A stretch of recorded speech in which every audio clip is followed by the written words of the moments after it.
হবে না। কোন মানুষ যদি চিন্তা করে তার ঈমান যদি না থাকে কিয়ামতে জান্নাত নসিব তার হবে না। ঈমান আগে ঠিক করতে হবে। এখন এই ঈমান কতটুকুর কত দাম, সর্বোচ্চ পরিমাণ ঈমানের কত দাম, সর্বনিম্ন পরিমাণ ঈমানের কত দাম, একটা হাদিস আপনাদের খেদমতে পেশ করলেই বুঝতে সহজ হবে। আল্লাহর নবী বলেন, যে ব্যক্তি বলেছে মুখে লা ইলাহা ইল্লাল্লাহ আর তার অন্তরের ভিতরে জবের দানা পরিমাণ কল্যাণ নিহিত আছে, অর্থাৎ ঈমান আছে, আল্লাহর নবী বলেন এই জবের দানা পরিমাণ ঈমানের এত দাম, এত দাম, আল্লাহ রাব্বুল আলামিন এতটুকু ঈমানের বদৌলতে সে যদি জাহান্নামীও হয় একটা সময় আল্লাহ তাআলা তাকে জান্নাত দিয়ে দিবে। এরপরে নবী বলেন, যে মুখে বলেছে লা ইলাহা ইল্লাল্লাহ আর তার অন্তরের ভিতরে গমের দানা পরিমাণ কল্যাণ নিহিত আছে, অর্থাৎ ঈমান আছে, আল্লাহর নবী বলেন এই লোকটা, এই মানুষটা যদি জাহান্নামীও হয় ওই গমের দানা পরিমাণ ঈমানের এত দাম, এত দাম, আল্লাহ রাব্বুল আলামিন ওই পরিমাণ ঈমানের বদৌলতে একটা সময় আল্লাহ তাকে জান্নাত দিয়ে দিবে। তারপরে আমার আপনার নবী বলেন, যে মুখে বলেছে লা ইলাহা ইল্লাল্লাহ আর তার অন্তরের ভিতরে অনুপরিমাণ কল্যাণ নিহিত আছে, অনুপরিমাণ ঈমান আছে। অনু কাকে বলা হয় সহজে বুঝেন। আমাদের উলামায়ে কেরাম অনেক সময় যাররার উদাহরণ দিতে গিয়ে বলেন, একটা বালুকে যদি 70 ভাগ করা হয় ওই 70 ভাগের একটা অংশকে একটা যাররা বলা হয়। এই বিষয়টা, এই যাররা অথবা অণু এতটা সূক্ষ্ম যেটা খালি চোখে দেখা যায় না, কেউ যদি দেখতে চায় অণুবীক্ষণ যন্ত্রের প্রয়োজন হয়, ওটা হাতে ধরা যায় না, দেখা যায় না। আল্লাহর নবী বলেন এতটুকু পরিমাণ যদি কারো ঈমান থাকে আল্লাহ রাব্বুল আলামিন ওই পরিমাণ ঈমানের বদৌলতে একটা সময় তাকে জাহান্নাম থেকে জান্নাতে আল্লাহ দিয়ে দিবে। এতটুকু ঈমানের বদৌলতে যেই জান্নাতটা পাবে সেটা মৌলভীবাজার শহরের সমান। কি বলেন? আল্লাহর নবী বলেন সবচাইতে ছোট জান্নাতের মালিক যে হবে এই দুনিয়ার 10 গুণ, অর্থাৎ এরকম 10টা দুনিয়ার সমান একটা জান্নাতের মালিক হয়ে যাবে, সবচাইতে ছোট জান্নাতের মালিক। এখন বুঝতে হবে মা ও বোন, তোমাকে ঈমান আগে রক্ষা করতে হবে। ঈমানকে এত সহজে হারানো যাবে না। ঈমান যদি হারায় ফেলো, অল্পতে যদি হুঁশ হারায় ফেলো, জান্নাত হারায় ফেলবে। অথচ অতীতে কত মা গেছে, কত বোন গেছে, জীবন দিয়েছে, তবু ঈমান দেয় নাই। ফেরাউনের একজন দাসী ছিল, দাসী ঈমান নসিব হয়ে গেছে, আল্লাহ তাআলার প্রতি বিশ্বাস স্থাপন করে ফেলছে। এই দাসীর ঈমানের খবর ফেরাউনের কাছে চলে গেল। ফেরাউন জেনে গেল ফেরাউনের দাসীটা ঈমানদার হয়ে গেছে। ফেরাউন বারবার বলে, ও দাসী ঈমান বাদ দাও, আমাকে খোদা বলে মানো, যদি না মানো মৃত্যু হয়ে যাবে, বাঁচতে পারবা না, আমাকে খোদা বলে মানো।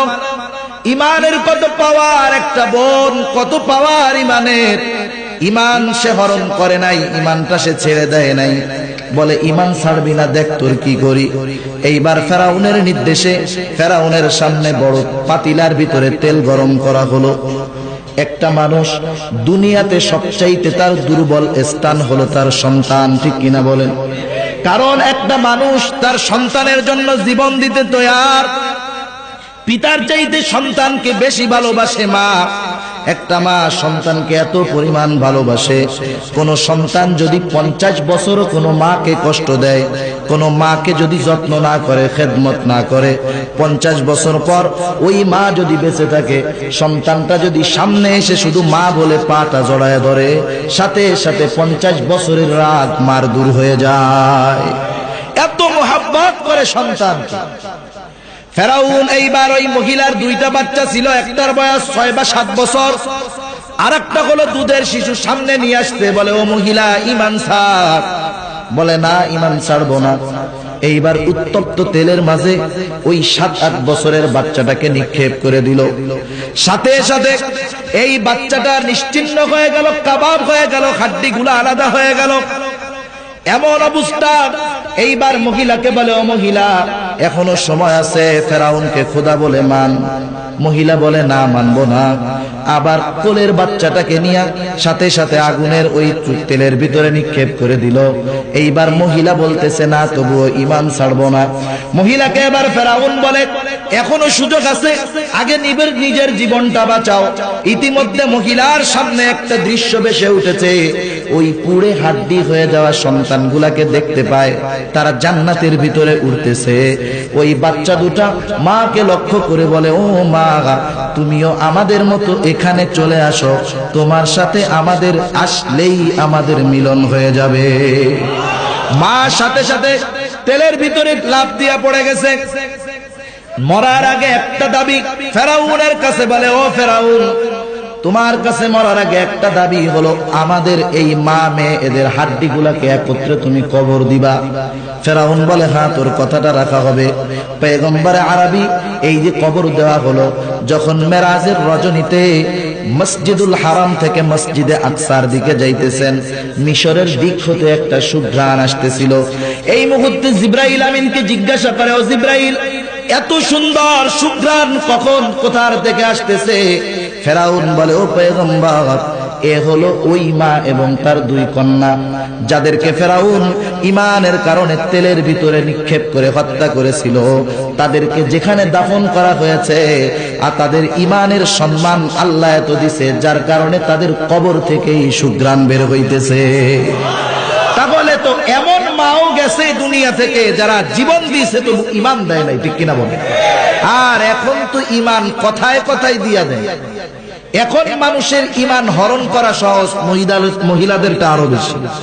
তাই 1 নম্বরে যদি কেউ জান্নাতে দাখিল হতে চায়, এই লোকটার, এই মহিলার, এই মানুষের ঈমান ছাড়া বিকল্প কোনো কিছুই হতে পারে না, ঠিক কিনা বলে? আমি আপনাদের সামনে একটা হাদিস পেশ করেছি।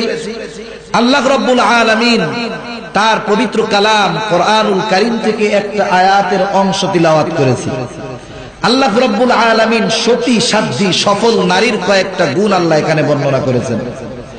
সালেহাত সতী সাধ্বী নারীর 1 নম্বর গুণ হলো সে আনুগত্যশীল হয়। কি হয়?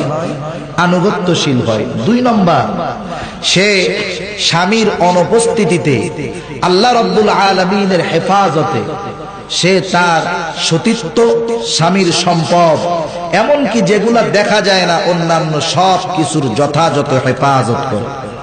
তাহলে একটা নারী আল্লাহর পক্ষ থেকে সতীত্বের সার্টিফিকেট পেল, যে আনুগত্য অর্জন করলো। আর এই আনুগত্যর সর্বোচ্চ পর্যায়ে অর্জন হয় ঈমানের মাধ্যমে। কিসের মাধ্যমে? ঈমানের মাধ্যমে।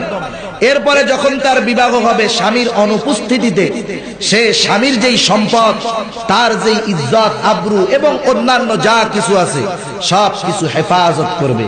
এই হলো সতী নারীর পরিচয় আল্লাহ দিয়েছেন। কে দিয়েছেন? আল্লাহ দিয়েছেন। অপর দিক দিয়ে আমার আপনার নবী বলেন, কোন মেয়ে যখন, নারী যখন 5 ওয়াক্ত নামাজ পড়বে, কয় ওয়াক্ত নামাজ? 5 ওয়াক্ত নামাজ।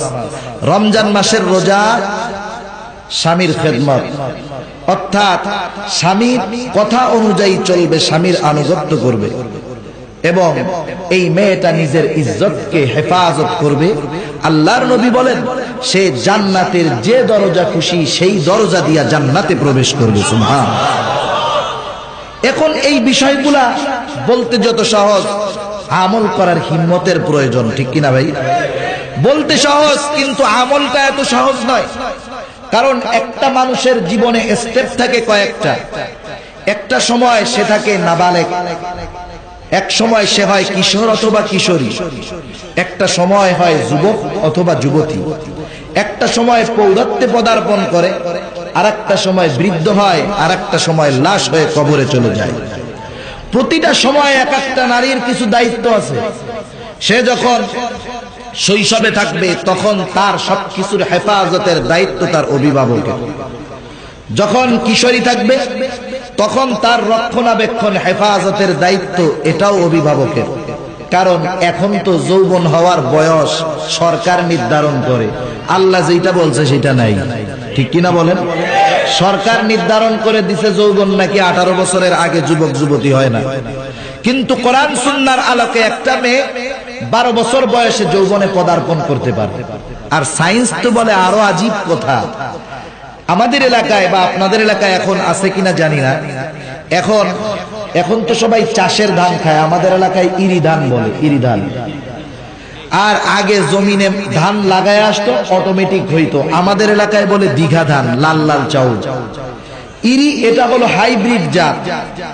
এই ইরি ধান এর ভিতরে কীটনাশক দেওয়ার কারণে মানুষের শরীরের ভিতরে এতটা প্রভাব বিস্তার করে, কখনো কখনো কোন মেয়ে 6 বছর বয়সে এসে যুবতীর মতো অবস্থা তার হয়ে যায়। অর্থাৎ তার যেই বিশেষ ঋতু, একটা বিশেষ কিছু আল্লাহ তাআলা তাকে দিয়েছেন, 6 বছর বয়সে চালু হয়ে যায়। তার মানে যৌবনের স্বাদ উপভোগ করার বয়স তার 7-8 বছরেও হয়ে যায়। যার কারণে মাঝে মধ্যে পত্রিকায় ইন্টারনেটের খবরে দেখা যায় 1, 2, 3, 4 এর ছেলে মেয়ে জেনায় লিপ্ত হয়েছে, ঠিক কিনা বলেন? এটা তো আগে ছিল না, এখন হলো 12 বছর সর্বোচ্চ সময় ইসলাম বলে দিল। আর একটা সংগঠন, মানবাধিকার সংগঠন, নারীবাদী সংগঠন, এরা নির্ধারণ করে দিল 18 বছর। কিন্তু অধিকাংশ সময় 18 বছরের আগে একটা মেয়ে তার সতীত্বকে কতটুক রক্ষা করতে পারে আল্লাহই ভালো জানে। আল্লাহ হেফাজত করুক, সকলে বলি আমিন। তাই প্রত্যেকটা বয়সের সময় এক একটা নারীর এক একটা বয়সে যখন আসবে, সে যখন যৌবনে পদার্পণ করবে, তার উপরে দায়িত্ব হলো তার যৌবনকে হেফাজত করা। কি করা? হেফাজত করা। এমন ভাবে না চলা, এমন ভাবে চলাফেরা না করা যাতে তার উপরে কেউ আকৃষ্ট হয়ে তাকে ইফটিজিং করতে পারে। কিন্তু সমাজের পরিস্থিতিটা কেমন? একদল নারীবাদী মানুষ, এদের সংখ্যা খুবই কম, 100-200 হবে কিনা সন্দেহ। এই নারীবাদী মানুষগুলা আর কিছু নারী, যেই নারীগুলা স্বামীর সংসার করতে পারে নাই। বাংলাদেশে নারীবাদী সংগঠনের ঊর্ধ্বতন কর্মকর্তা আছে 20 থেকে 25 জন নারী। এদের প্রত্যেকের ব্যাপারে খোঁজ নিয়ে দেখা গেছে 3, 4, 5 স্বামীর সংসার করে টিকতে পারে নাই, লাস্টে তসলিমার কাছে মুড়ি ধুইছে। সব ওই গ্রুপের লোক। এরা বাস্তবিক পক্ষে কোনো নারীর ভালো চায় না, কোন নারীকে এরা নারীত্ব নিয়ে থাকতে দিতে চায় না। এরা চায় প্রত্যেকটা নারী আমাদের মতো অবাধে চলবে, দেশের ভিতরে জারজ সন্তান ভরে যাবে, ঠিক কিনা বলেন? অথচ উলামায়ে কেরাম এই বিষয়টার প্রতিহত করেন, তারা নারীদের ইজ্জত আবরুকে হেফাজত করতে বলেন। এই হাদিসের আলোকে আলোচনা করে আলোচনা শেষ করব। 1 নম্বরে নবী বললেন, যেই মেয়ে নারী 5 ওয়াক্ত নামাজ পড়বে, কয় ওয়াক্ত নামাজ? তার জন্য তাহাজ্জুদ, আওয়াবিন, মেশরাক পরের কথা। কারণ একটা সন্তান, একটা মা একটা সন্তানকে লালন পালন করবে কত কষ্ট। এর জন্য এত নফল ইবাদতের প্রয়োজন নাই, সুযোগ হলে করবে। কিন্তু একটা নারীর খেয়াল রাখতে হবে, যত ব্যস্ততা থাক, যত প্রয়োজন থাক, কিন্তু এই 5 ওয়াক্ত নামাজ কখনো নারী বাদ দিতে পারবে না। দ্বিতীয় দায়িত্ব হলো রমজান মাসের রোজা রাখবে। রোজা 30টা রোজা যথাযথভাবে রাখবে। আমাদের দেশের পরিস্থিতিটা হলো এমন, রোজা ঠিকই রাখে কিন্তু টাইম পাস করানোর জন্য স্টার জলসা, স্টার প্লাস। রোজা ঠিকই রাখে, টাইম পাস করানোর জন্য 3 মহিলা এক জায়গা হয়ে দুনিয়ার সব খবরকে হাজির করে আনে। গীবত, পরনিন্দা সব চলে, আবার রোজাও আছে। একদল সুফি সাহেব আছে, এরকম পুরুষ মানুষ, সরকারি অফিসের ভিতরে চাকরি করে, অফিস টাইমে অফিসে গেছে, ফাইলে সিগনেচার করানোর প্রয়োজন। এখন একজনে সিগনেচার করাইতে আসছে, টাকা ছাড়া তো আর সিগনেচার হবে না। স্যারকে এবার হাদিয়া তার টেবিলের উপর দিক দিয়ে দিতে গেছে। স্যারে বলে, কি কাম করো? রোজা রাখছি, রোজার মাস, ওই টাকা হাতে ধরা যাবে না, তুমি একটু ড্রয়ারে দিয়ে দাও। এমন হাজি সাহেব কেমন জানি লুঙ্গি খুলে মাথায় পাগড়ি বাঁধছে। তুমি রোজার মাস, রোজা আছো, গোনার কাজ ঘুষের টাকা হাত দিয়ে ধরবে না, কিন্তু টেবিলের ড্রয়ারের ভিতরে রেখে দিতে বলে।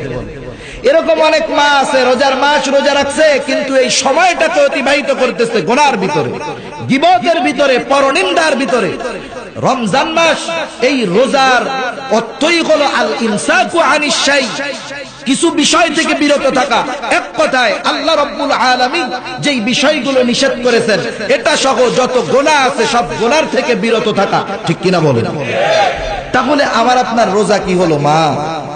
আজকে স্টার জলসা, স্টার প্লাস পত্রিকায় মাঝে মধ্যে খবর আসে, এগুলা আজকে সন্তানদেরকে মা থেকে দূরে সরাইয়া দিতেছে, আজকে পরিবারের ভিতরে কলহ সৃষ্টি করে দিতেছে। যেই বিষয়টা আমার পারিবারিক শান্তিকে নষ্ট করে দেয়, যেই বিষয়টা স্বামী স্ত্রীর মাঝে মোহাব্বত নষ্ট করে দেয়, যেই বিষয়টা স্ত্রী মা সন্তানের ভিতরে মোহাব্বত দূর করে দেয়, একজন সচেতন মা সেই সমস্ত জিনিস ঘরে রাখতে পারে না, ঠিক কিনা বল? তাহলে সে শান্তি চায় না, জান্নাত চায় না। অথচ জান্নাত যদি চায় তাকে কি করতে হবে? আল্লাহর নবী এর পরে বলেন, তার সতীত্বকে হেফাজত করতে হবে, তার ইজ্জত আবরুকে হেফাজত করতে হবে, এমন ভাবে চলতে হবে যাতে করে তাকে কেউ ইফতিজিং করার সুযোগ না পায়। সেই সুযোগটা তাকে দেওয়া যাবে না, মানুষকে সেই সুযোগ দেওয়া যাবে না। কিন্তু আজকে আমাদের পরিস্থিতি কি হলো? পুরুষ মানুষ হাঁটলে ঘামের গন্ধ হয়, মেয়ে একটা হেঁটে গেলে আধা ঘন্টা পারফিউমের গন্ধ থাকে। আপনাদের এলাকায় তো লন্ডনে পারফিউম ভরা, আমাদের গ্রামে এতটা তো নাই ভাই। অথচ আল্লাহর নবী এবং তার সাহাবী তাদের যেই তাকওয়া, এর উপরে তাকওয়া দুনিয়ার কোনো মানুষের হবে না। পয়গম্বর আরবীর ঘরে একদিন আসমা বিনতে আবু বকর রাদিয়াল্লাহু তাআলা আনহা আসলেন। আয়েশা সিদ্দিকা রাদিয়াল্লাহু তাআলা আনহার বোন। আল্লাহর নবী হুজরার বাহির থেকে সুগন্ধির ঘ্রাণ পেলেন, জানতে পারলেন আয়েশার বোন এসেছে ঘরে। আল্লাহর নবী জানায় দিলেন, কোন মহিলার জন্য যদি স্ত্রী স্বামী যদি বাড়িতে না থাকে, কোন সুগন্ধি ব্যবহার করা হারাম। সুগন্ধি ব্যবহার নিষেধ, অথচ রাস্তা দিয়ে সুগন্ধি মাখায় হেঁটে যায়। অবস্থা কত খারাপ মুমিন! আজকের যেই পোশাকগুলা বাজারে সয়লাব হয়ে গেছে, বিভিন্ন দেশের থেকে আমদানি করা হয়, পাশ্চাত্য সভ্যতার পোশাকগুলা সমাজে সয়লাব হয়ে গেছে। আর একদল নারীবাদী মানুষ সমাজের ভিতরে প্রোপাগান্ডা ছড়ায়, বলে নগ্নতা মানেই অশ্লীলতা নয়। আছে না নাই? বলে কি বলে না? এরা এটাকে ফ্যাশন বলে, এরা এটাকে মডেল বলে। এরা কি করতে চায়?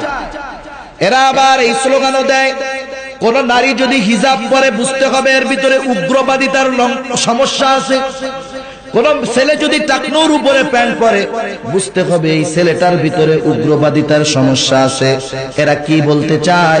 এরা চায় বাংলাদেশের সব নারীগুলাকে বেপরদায় আনতে, এরা চায় বাংলাদেশের সব নারীগুলাকে স্বামীর অবাধ্য বানাতে। আর যখন বারবার স্বামীর অবাধ্যতা করবে, এদের মধ্যে বিবাহ থাকবে ফরমালিটি অনুযায়ী। অনেক সময় অনেক স্বামী স্ত্রীকে ছেড়ে দিয়েও সংসার করে বেড়াবে। অনেক আছে। আপনি সভ্য সমাজের ভিতরের খবর যদি জানেন অবাক হয়ে যাবেন। স্বামী স্ত্রীর ভিতরে কোনো সম্পর্ক নাই, তালাক হয়ে গেছে, সন্তান আছে, সংসার করতেছে। যখন কোনো পার্টি অনুষ্ঠান, বিবাহ অনুষ্ঠানে যায়, দুজন পাশে পাশে দাঁড়ায় মুচকি হাসি দিয়ে ছবি তুলে, আসে না নাই? অথচ এদের সম্পর্ক অবৈধ, সমাজে সম্মান চলে যাবে তাই প্রকাশ করে না। এরা ভিতরে কি করে? ওই নারীর সম্পর্ক দেখা যাবে অপর এক পুরুষের সাথে, ওই পুরুষের সম্পর্ক অপর এক নারীর সাথে, দুজনে জেনার কারবারি চালায়া যাইতেছে। স্বামী জানে আমার স্ত্রী এক জেনাখোরনি, আর স্ত্রীও জানে যে আমার স্বামী এক জেনাখোর। সমাজ জানে এরা স্বামী স্ত্রী, আছে না নাই? এর একমাত্র কারণ হলো পর্দা। মা ও বোন, তুমি পর্দা ছাড়া চলতেছো, মনে রেখো এটা তোমার আমার জন্য কাল হয়ে দাঁড়াইতেছে। অথচ এই পর্দাবিহীন, পর্দা লঙ্ঘন করাটা সমাজে অনেকে গুনাই মনে করে না।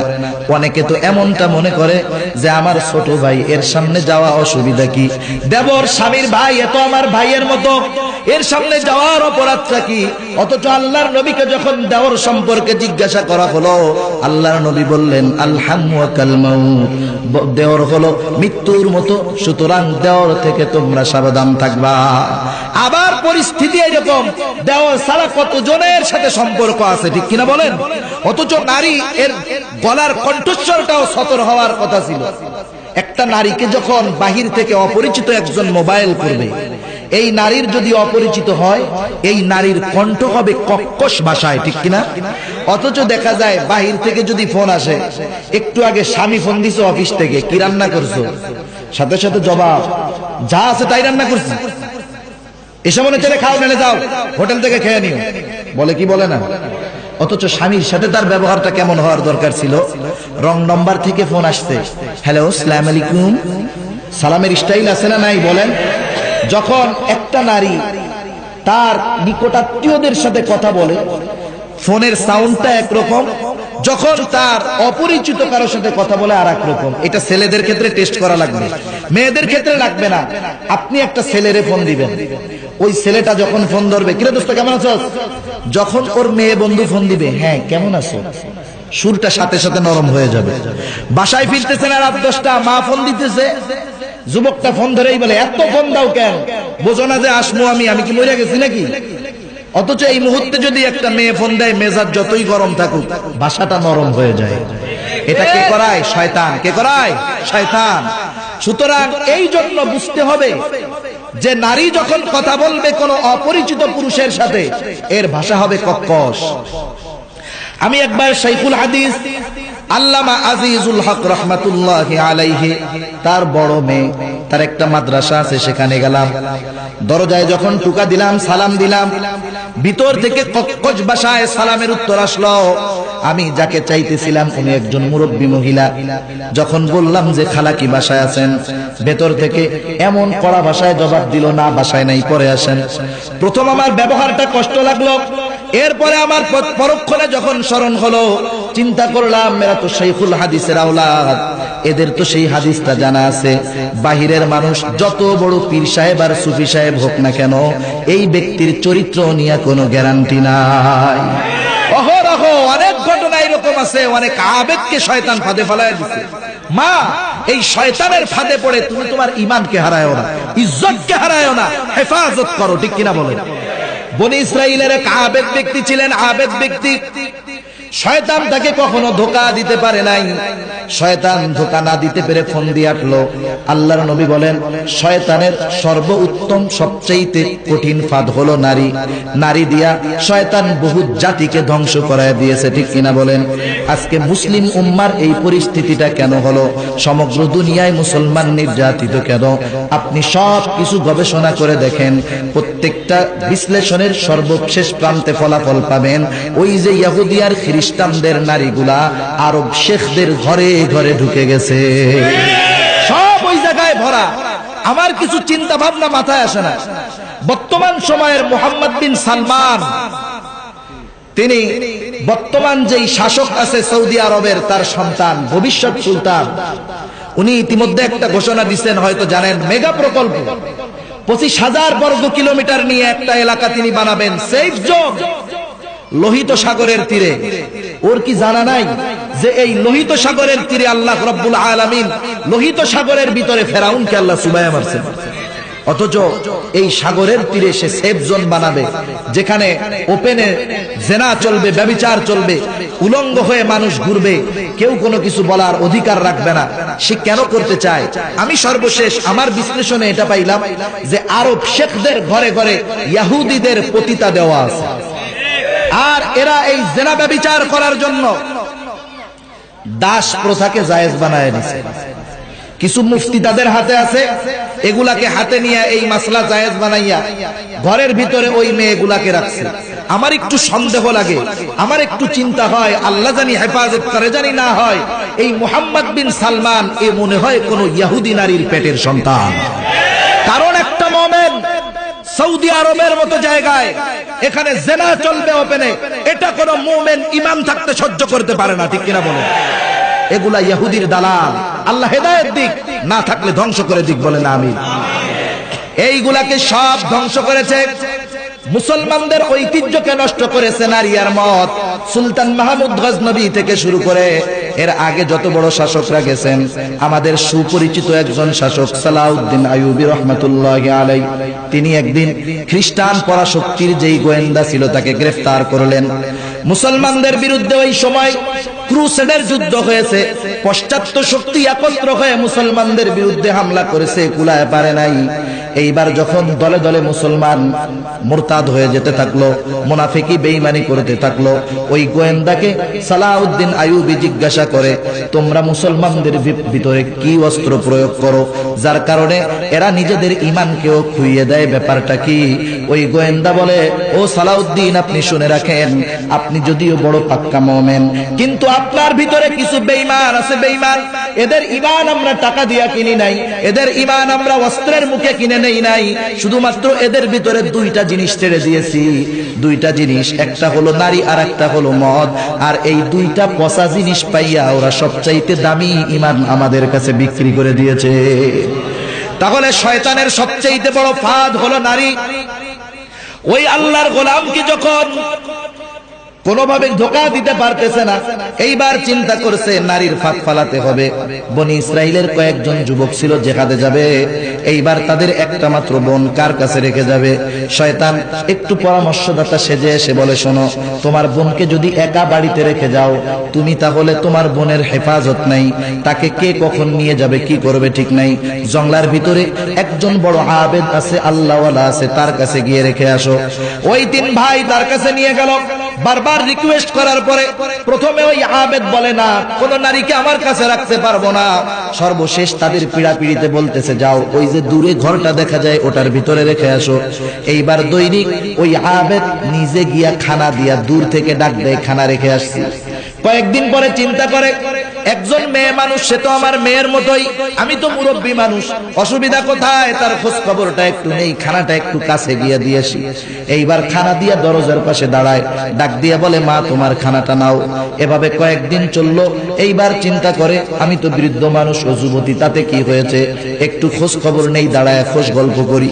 দুজনের ভিতরে গল্প চলতেছে। আস্তে আস্তে শয়তান তাদেরকে কাছে নিয়ে গেল। 60 বছরের বৃদ্ধ এইবার 16 বছরের যুবকের মতো হয়ে গেল। তার ভিতরে শয়তান কামনা বাসনা জাগায় দিল। উভয়ের মাঝে সম্পর্ক তৈরি হতে থাকলো। আল্লাহর নবী তাই বলেন, যখন কোথাও বেগানা নারী পুরুষ এরকম দুইজন থাকে, তৃতীয় পক্ষ হিসাবে মিস্টার ইবলিস উপস্থিত হয়ে যায়। আর ইবলিস উপস্থিত হয়ে চেষ্টা করে এই দুজনের মধ্যে সর্বোচ্চ গুনাহ সংগঠিত করানোর। এইবার ওই বৃদ্ধের সাথে মহিলাটার জিনা হয়ে গেল। এইবার ওই মেয়েটাও গর্ভবতী হয়ে গেল। কিছুদিন পরে তার মাথার ভিতরে টেনশন যে এই মেয়েটাকে তো আমার কাছে ওর ভাইরা আমানত রেখে গিয়েছিল, আসার সময় হয়ে গেছে, এখন যদি দেখে যে এর বোনটা গর্ভবতী, আমাকে তো সাইজ করে দিবে, কি করা যায়, মাথায় বুদ্ধি আসে না। এইবার শয়তান পরামর্শদাতা হিসাবে হাজির, উপস্থিত হয়ে বলে, ও আল্লাহর বান্দা, তুমি যদি বাঁচতে চাও আমার পরামর্শটা শুনো। যদি তুমি জানটাকে বাঁচাতে চাও, কি করতে হবে? একটা কাজ করো, তুমি একে হত্যা করে ফেলো, ওই গাছের গোড়ায় পুঁতে রাখো, নিজের ইজ্জত এবং জানের ভয়ে। এইবার মহিলাটাকে মেরে ফেললো, বাচ্চাটাকেও মেরে ফেললো, লাশটাকে একটা গাছের গোড়ায় দাফন করা হলো। এইবার নির্ধারিত সময়ে ভাইয়েরা উপস্থিত। বলে, বোন কোথায়? বলে, তোমার বোনটা তো চলে গেছে। এইবার ভাইয়েরা ফিরে যেতে থাকলো, কারণ আল্লাহর ওলি মিথ্যা কথা বলতে পারে না। শয়তান ডাক দিয়া বলে, যেও না, যেও না, তোমার বোন চলে যায় নাই, এই লোকটা তোমার বোনের সাথে জিনা করেছে, তোমার বোন গর্ভবতী হয়েছে, এবং তোমার বোনকে হত্যা করে সে ওই জমিনের ভিতরে পুঁতে রেখেছে। ধরা খেয়ে গেল। এইবার ইবলিস বলে, দেখ, এমন চাল দিয়েছি, দাবার গুটির এমন চাল দিয়েছি, দুনিয়ার শ্রেষ্ঠ 3টা গুনাহ তোকের দ্বারা করায় ফেলেছি। 1 নম্বর তোর দ্বারা জিনা করাইছি, 2 নম্বর তোকে মিথ্যা কথা বলাইছি, 3 নম্বর তোকে দিয়া হত্যার মতো নিকৃষ্ট কাজ করায় ফেলেছি। বাস্তবিক কথা, আল্লাহর কসম করে বলি, আজকে তুমি খোঁজ নিয়ে দেখো, অনেক সময় একটা যুবক আর একটা যুবককে মেরে ফেলে, এক বন্ধু আর এক বন্ধুকে মেরে ফেলে।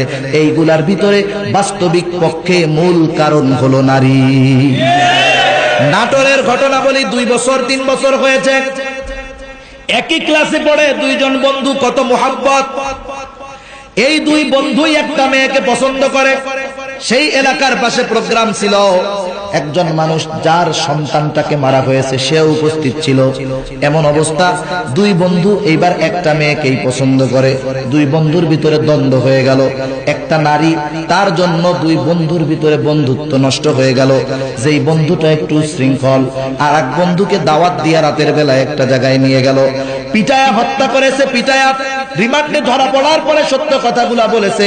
প্রথম তাকে পিটিয়ে হত্যা করেছে, যেখানে হত্যা করেছে লাশটা দূরে নিয়ে সরায় রাখতে হবে। কি করবে? ওই বন্ধুর সাথে আরেক বন্ধু, মৃত বন্ধুটাকে মোটরসাইকেলের মধ্যে বসায়ছে। সামনে একজন মোটরসাইকেল চালাইতেছে, আর একজন পিছে বসা। চাপ দিয়া ওই বন্ধুর লাশটাকে নিয়ে নির্জন একটা এলাকায় চলে গেছে। পেট্রোল ঢেলে আগুন ধরায় পুড়ায় দিয়েছে। অনেকদিন পরে যখন খোঁজ পাওয়া গেল, তদন্ত হলো, দেখা গেল প্রেম ঘটিত কারণে এই জঘন্য হত্যা হয়েছে। এটাই তো চলতেছে আজকে সমাজে। আজকে কয়েকদিন আগে দেখলাম ক্লাস 9-এর একটা মেয়ে আত্মহত্যা করেছে। কারণ কি? প্রেম করেছে, ওই যুবক তার সতীত্বকে নষ্ট করে দিছে। এইবার বলে তোর সাথে কোনো সম্পর্ক নাই, যা। মেয়েটা আত্মহত্যা করছে। কারণ মেয়ে জানে যে এই সতীত্ব একটা নারীর সবচাইতে বড় সম্পদ। ঠিক কিনা বলেন? একটা নারীর সতীত্ব সবচাইতে বড় সম্পদ। কিন্তু আফসোস, আজকে এই দামি সম্পদের হেফাজত মা বোনদেরকে যদি হুজুরেরা করতে বলে, তাহলে মনে করে যে হুজুররা মনে হয় এক দুশ্মন। ঠিক কিনা বলে? অথচ আমরা তাদের হেফাজত সংরক্ষণের কথা বলি, কোনো সময় তো খারাপ চাই না। যাই হোক, তাহলে একটা নারী, সে 3 নম্বর দায়িত্ব হলো সে তার সতীত্বকে হেফাজত করবে। 4 নম্বর দায়িত্ব, এই যুবতী মেয়েটার যখন বিবাহ হবে, তার একটা স্বামী হবে, তার এই স্বামীর আনুগত্য হবে। এক কথায় স্বামী যা বলবে সে তাই করবে। স্বামীর সাথে কখনো খারাপ আচরণ করবে না, স্বামীকে কখনো গালি দিবে না। যদি স্বামী খারাপও হয়, বদ্দিনও হয়, স্বামীকে বারবার নসিহত করবে যদি স্বামী খারাপ হয়। ও দুনিয়ার মা ও বোন, একটা ঘটনা তোমাদের সামনে বলি। কোরআনুল কারীমে আল্লাহ রাব্বুল আলামিন যেই মহিলার কথা বর্ণনা করেছেন, আল্লাহ রাব্বুল আলামিনের নবী বলেন, দুনিয়াতে অনেক পুরুষ কামালিয়াত অর্জন করেছে, কিন্তু নারীদের ভিতরে অনলি 4 জন নারী কামালিয়াত অর্জন করেছে। এর মধ্যে একজন হলো হযরতে মরিয়ম, 2 নম্বর খাদিজাতুল কুবরা রাদিয়াল্লাহু তাআলা আনহা, 3 নম্বর ফাতেমা খাতুনে জান্নাত ফাতেমা, 4 নম্বর ফেরাউনের স্ত্রী আসিয়া। দুনিয়াতে অনেক স্বামী একটু পরিশ্রম করে, যে রিকশা চালায়, রিকশা চালানো কষ্টের কাজ না? যে কৃষি কাজ করে একটু কষ্টের কাজ না? এই কাজটা করে যদি ঘরে আসে, আইসা দেখে যে খাবার নাই, একটু মেজাজ গরম হইতেই পারে। ঠিক কিনা বলেন? এমন তো নয় যে এই স্বামী আপনাকে একটু গরম কথা বললে আপনি তার প্রতিবাদ করবেন, এটা ভালো নয়। আপনি ফেরাউনের স্ত্রীর জীবনী যদি পড়ে থাকেন, ফেরাউনের স্ত্রী, এই ফেরাউনের মতো জালেম আর কেউ ছিল না। অথচ দেখেন, স্বামী হিসাবে, স্ত্রী হিসাবে আসিয়া কোনদিন ফেরাউনের উপরে গরম কথা বলে নাই। ফেরাউন যতই গরম দিছে, স্বামী হিসাবে আসিয়া ফেরাউনকে নসিহত করেছে, বারবার বোঝানোর চেষ্টা করেছে। কেমন অবস্থায় আসিয়া, তবুও সে কোনদিন ফেরাউনের সাথে খারাপ আচরণ করে নাই। যখন ফেরাউন দেখতে থাকলো নিজের ঘরের স্ত্রী আমাকে খোদা বলে মানে না, আমাকে রব বলে স্বীকার করে না, নিজের পক্ষের লোক যদি, নিজের স্ত্রী যদি ভোট না দেয়, বাইরের ভোট কেমনে পাবো? ঠিক কিনা বলে? এক লোক নির্বাচনে দাঁড়াইছে, এখন নির্বাচনে দাঁড়ানোর পরে ওর বউ বলে, তুমি কি ভোট টোট পাইবা? তোমার ভোটটাও তো আর একজনকে দিবা। এরকম অনেক ক্যান্ডিডেট দাঁড়ায় না? আমাদের এলাকায় দাঁড়াইছে এক ক্যান্ডিডেট চেয়ারম্যানের নির্বাচনের সময়, আর একটারে ঠেক দিবে। এই চেয়ারম্যান ক্যান্ডিডেট ভোট দিয়ে আইসা সে দাঁড়াইছে গোলাপ ফুল মার্কায়। তৎকালীন সময়ে মার্কা ছিল চেয়ার ছাতি মার্কা, ঠিক না? ও আইসা গড় ছাতিতে মাইরা, অথচ ও গোলাপ ফুলের ক্যান্ডিডেট। এইবার স্ত্রী বলে, তুমি যে দাঁড়াইবা ভোটে, তোমার ভোটটাই তো দিবা আর একজন রে, তুমি দাঁড়াইছো কেন? ভোটাভুটি শেষ, 1 ভোট পাইছে। বাড়িতে আসছে, আসার পরে স্ত্রীতে কলার ধরে কয়, কও বউ আর একটা কই রাখছো, ভোট এটা কেমনে পাইলা? এমন অবস্থা। তাহলে স্ত্রীর সাথে, স্বামীর সাথে স্ত্রীর কেমন গরম ব্যবহার, এতটুকুতে এতটুকু। অথচ এর চাইতে অনেক জালেম স্বামীর চাইতে ফেরাউন কত বড় জালেম, এই হিসাব করে বর্ণনা করা যাবে না। ঠিক কিনা বলে? তাহলে ঘরের মানুষ যদি পক্ষে না থাকে, বাইরের মানুষ কেমনে পাবো? ঘরের শত্রু, বড় শত্রু। ঘরে যদি বন্ধু না থাকে, তাহলে কি হবে? স্ত্রী যদি খোদা না মানে, বাইরের মানুষ বলবে তুমি কেমন খোদা, তোমার বউই তোমারে খোদা কয় না।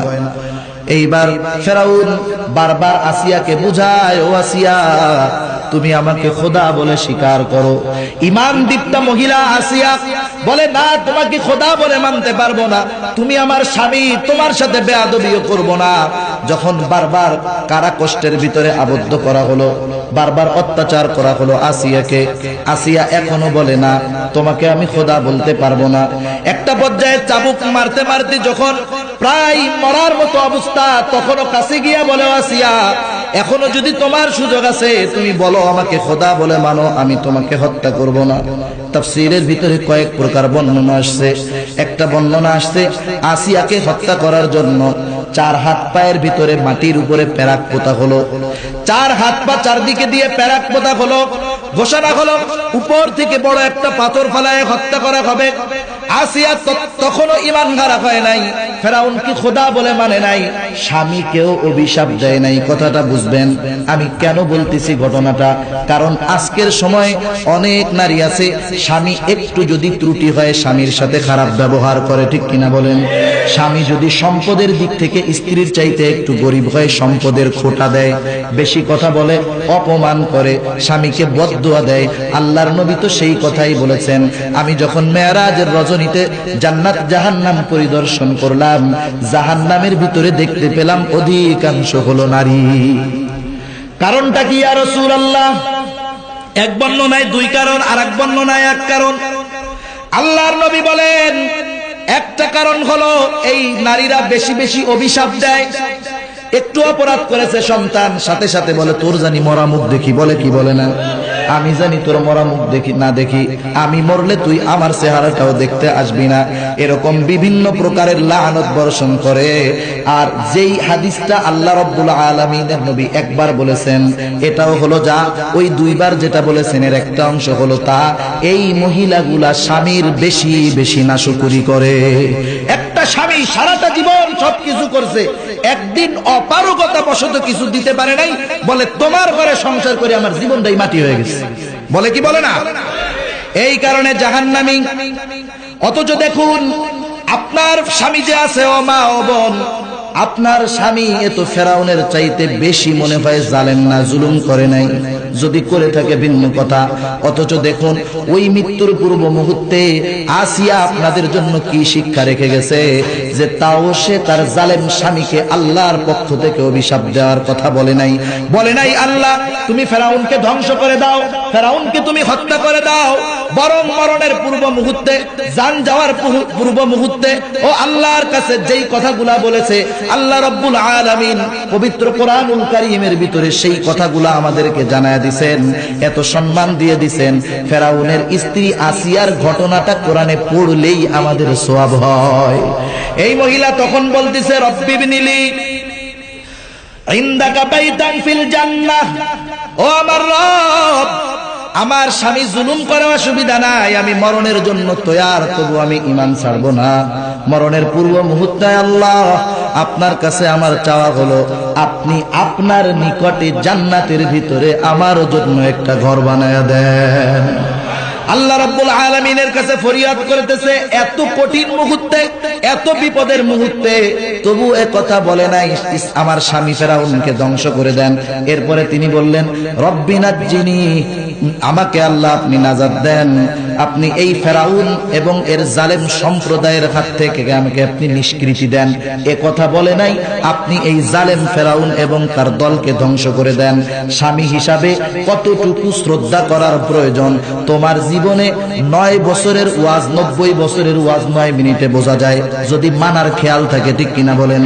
অথচ দেখুন এই আসিয়া বলে নাই যে আল্লাহ ফেরাউনকে ধ্বংস করে দেন, সে বলেছে আপনি তাদের দুষ্কৃতি থেকে আমাকে আপনি মুক্ত করেন। কথাটা কতটা তাৎপর্য রাখে। অথচ আজকের নারীরা, আজকে আমার আপনার বোন একটু ত্রুটিতেই স্বামীকে অভিশাপ দেয়, ঠিক কিনা বলেন? অথচ সম্মান কতটুকু, সারা জীবনের একটা ওয়াজ আপনারা খেয়াল রেখে নাও। ও মা, আল্লাহ রাব্বুল আলামিনের নবীকে সাহাবায়ে কেরাম একদিন বলতেছে, ও পয়গম্বর, অতীতের উম্মত তাদের নবীকে সম্মানসূচক সেজদা করত, আমাদেরও মনে চায় আপনাকে আমরা সেজদা করি। আল্লাহর নবী বলেন, আমার তো ভয় হয় দুনিয়া থেকে যাওয়ার পরে না জানি তোমরা আমার কবরটাকে সেজদার জায়গা বানায় ফেলো। সাবধান, তবে শুনে রাখো, দুনিয়াতে যদি কোনো মানুষকে মানুষের সেজদা করার আদেশ দেওয়া হতো, আমি দুনিয়ার নারীদেরকে বলতাম তোমরা তোমাদের স্বামীদেরকে সেজদা করবা।